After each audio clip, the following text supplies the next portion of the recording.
in today's tutorial, I'm going to show you how to hopefully resolve the iTunes error message 75 that you're experiencing on your Windows device. So this should hopefully be a pretty straightforward process here, guys. And without further ado, let's go ahead and jump straight into it.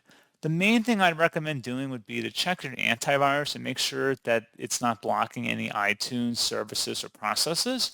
And that will vary significantly depending on what antivirus you're using. So I'd recommend looking up a tutorial to look up recent detections or how to see quarantined files within your antivirus.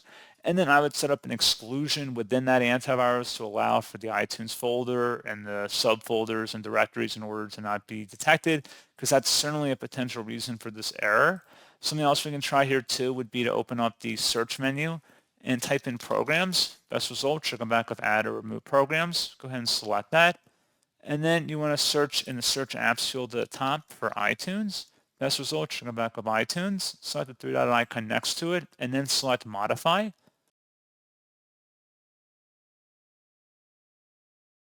And then you want to select the repair option and then select next.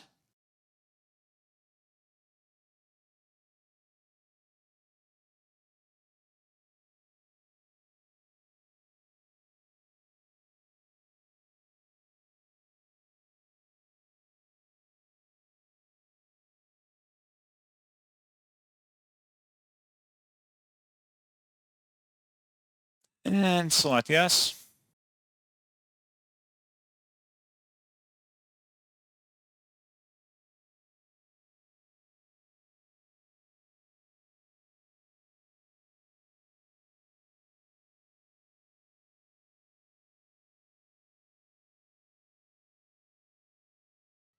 And then select finish to exit out of here. And that's pretty much it. So pretty straightforward process, guys. And as always, thank you for watching. I do hope that was able to help you out. And I do look forward to catching you all in the next tutorial. Goodbye.